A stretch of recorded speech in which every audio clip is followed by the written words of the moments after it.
عمرہ کرنے گئے تو وہ کہتے کہ میں ظہر کی نماز پڑھ کر نکلنے لگا تو مسجد نبوی میں آپ جانتے ہیں مختلف اساتذہ موجود ہوتے ہیں جو لوگوں کا قرآن تلفظ نماز ٹھیک کروانے لگے.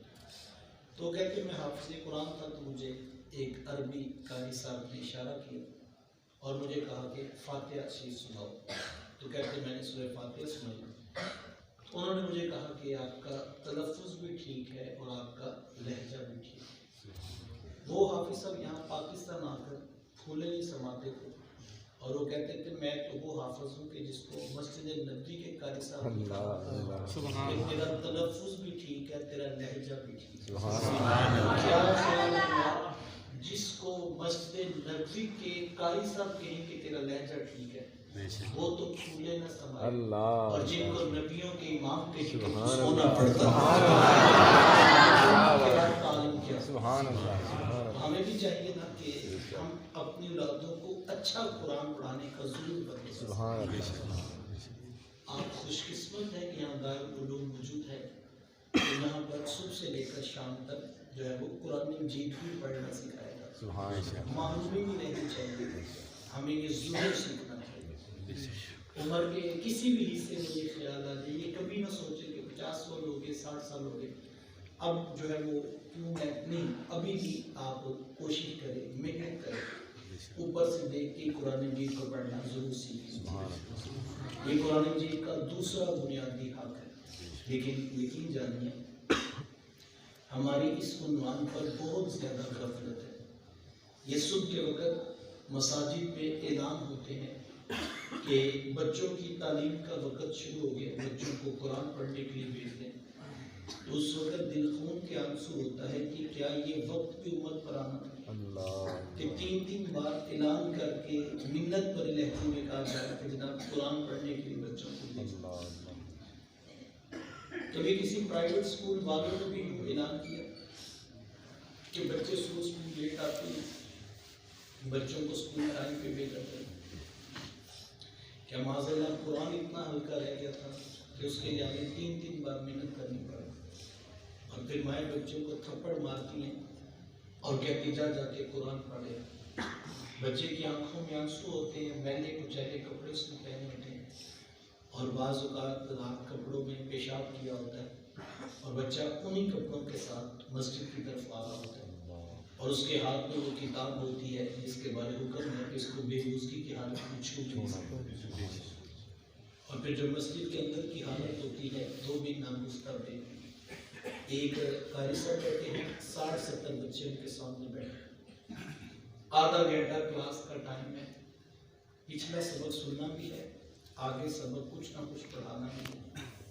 ایک بچے کے حصے میں 1 منٹ بھی پورا نہیں آ رہا تو مجھے بتائیں وہ کتنا قرآن سیکھ کے گھر گیا. اور اگر قاری صاحب گروپ بندی کر کے بچوں کو کوئی نماز یا دیگر دعائیں سکھانا چاہیں تو بعض اوقات مائیں دروازے تک پہنچ جاتی ہیں کہ قاری صاحب کو نہیں پتا کہ بچہ اسکول سے لیٹ ہو رہا ہے سارا قرآن سارا دن اس کو 1 دن میں سکھانا.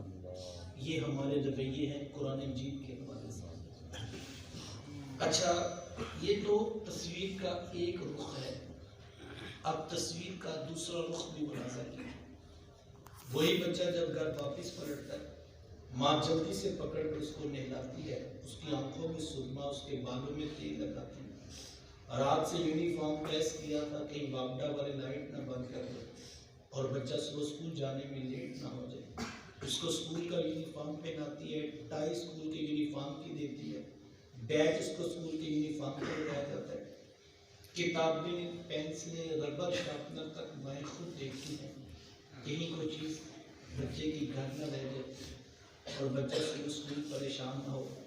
لنچ باکس اس کے بیگ میں رکھا جاتا ہے واٹر کین اس کی بغل پہ لٹکائی جاتی ہے. باپ اٹھتا ہے اس کو موٹر سائیکل پہ بٹھا کے 20 روپے خرچی اس کی جیب میں ڈالتا ہے.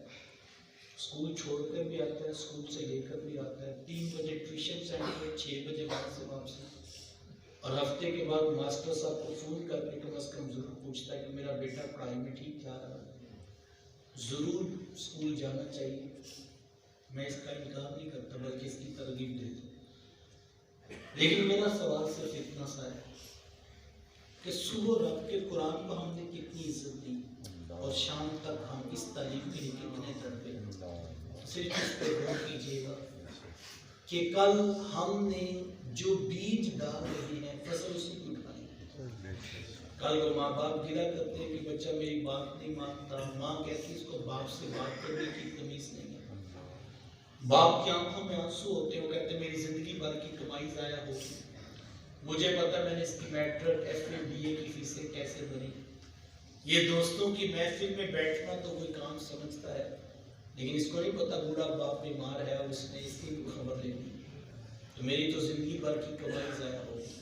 تو میں کہتا ہوں آپ کی کمائی ضائع نہیں. وہ کہتے ہیں کہ میرے پلے میں کیا پڑا، تو میں کہتا ہوں آپ کی محنت تو تب ضائع ہوگی کہ بچے کی میٹرک میں سپلی آ جاتی. آپ کی محنت تو تب ضائع ہوتی کہ بچہ کالج میں داخلہ نہ لے پاتا.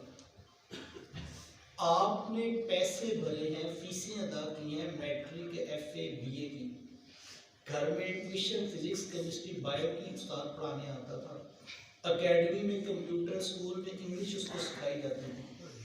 اگر آپ کے بچے کو انگلش لکھنا پڑھنا نہیں آتی یا اس کی بورڈ میں سپلی آتی تو پھر تو آپ کی محنت ضائع ہوگی. آپ کہتے ہیں یہ بچہ باپ کی بات نہیں سنتا، ماں سے تمیز سے بات نہیں کرتا، تو حضور والا معذرت کے ساتھ کیمسٹری نہیں بتاتی کہ ماں کس ہستی کا نام ہے، فزکس کا کوئی اصول نہیں بتاتا باپ کس ہستی کا نام ہے. یہ سبق کیمسٹری فزکس بایو یا ریاضی نے نہیں پڑھانا تھا، یہ سبق یا رب کے قرآن نے یا محمد کی مٹھی بولی نے پڑھانا. لیکن نہ ہم نے قرآن پڑھایا نہ ہم نے حدیث پڑھائی، اور نتیجہ وہ مانگے جو قرآن اور حدیث سے پیدا ہو. دیکھو سادہ سی بات ہے، ایک شخص جا کے پیٹرول پمپ پہ کھڑا ہو جائے اور اس کو کہے کہ ایک درجن انڈے اور ایک بریڈ دے دو، تو وہ کیا کہے گا؟ وہ کہے گا جناب یہاں سے نہیں. کوئی بیکری والے کے پاس چلا جائے اور کہے کہ جناب 1 لیٹر پیٹرول دے دو، کہے گا جناب یہاں سے نہیں. آپ سارا دن بھی کھڑے ہیں اور شام آ کے میرا دل ضائع ہو گیا، تو صاحب آپ جگہ غلط کا انتخاب کیا ہے. پیٹرول پمپ سے پیٹرول مل سکتا ہے، بیکری والے سے آپ کو بریڈ مل سکتی ہے. آپ ضرور پڑھائیں بچوں کو، ضروری ہے، کون انکار کر رہا ہے؟ کوئی بھی نہیں انکار کرتا. بچے کو میٹرک کروائیں، ایف ایس سی کروائیں، ڈاکٹر بنائیں، انجینئر بنائیں، بڑا افسر بنائیں. یہ میرے رسول کی تعلیمات کے مطابق ہے، میں اس کا انکار نہیں کرتا. لیکن جو گلہ آپ کر رہے ہیں وہ آکسفورڈ کے سلیبس سے حل نہیں ہونا، وہ سورہ محمد کی حدیث سے حل ہونا، سورہ قرآن سے حل ہونا. کاش ہم بچے کو قرآن اور حدیث کی پڑھائیں، ہم اس کے اوپر غور کریں. یہ ہم نے کتنا سکھایا، جتنا سکھایا اتنا نتیجہ آپ کے پاس آئے گا. لیکن اگر ہم اس پر وقت دینے کے لیے تیار نہیں ہیں تو ہم نتیجہ مانگنے کا بھی حق نہیں رکھتے. وہ کسی نے کیا کہا تھا، تم نے خود ہی تو زمین میں انسانوں کے سر بوئے ہیں، تم نے خود ہی تو زمین میں انسانوں کے سر بوئے ہیں، اب فصل خوب اگلتی ہے تو شکوہ کیسا؟ جو بیج ڈالیں گے فصل وہی اٹھانا پڑے گی. تو ہم دیکھیں ہم دے کیا رہے ہیں. تو قرآن مجید کی بنیادی تعلیم ہے کہ اس کو اوپر سے دیکھ کر پڑھنے کا مظاہرہ پیدا کیا.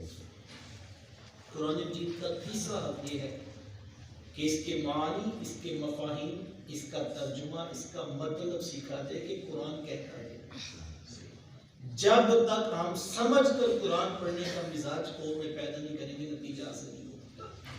اوپر سے دیکھ کر آپ 100 مرتبہ پڑھ لیں، اس کا انکار نہیں کہ یہ برکت کی بات. اس کے حرف کے ساتھ 10 نیکیاں جڑی ہیں، اس کا انکار نہیں ہے. اللہ کے رسول نے خود فرمایا الف لام میم، یہ 3 جو وہ حرف ہیں، فرمایا ایک کے ساتھ 10 نیکیاں جڑی ہیں. یہ ایک لفظ نہیں ہے، یہ 3 حرف ہیں جو ہمیں سکھائے. نیکیاں جڑی ہیں، اس کا انکار نہیں ہے، برکت کی بات ہے. اس بات کا بھی انکار نہیں. قرآن مجید جو ہے وہ گھر میں پڑھا ہو تو اس کی برکت حاصل ہو، اس بات کا بھی انکار نہیں. نیا کاروبار شروع کیا جائے، آپ قرآن کی تلاوت کریں تو اس کی برکت نصیب ہو. اس بات کا بھی انکار نہیں کہ قرآن مجید کی آیات کا دم کر کے مریض کو پانی پلائیں اس کو شفا ملتی ہے. لیکن یاد رکھیے گا حالت ہماری تب تک تبدیل نہیں ہو سکتی جب تک ہم قرآن کو سمجھ کر پڑھنے کا مزاج کر لیں. اس کو نازل اس مقصد کے لیے کیا گیا، تم اس کو سمجھو، اس پہ غور کرو، اس پہ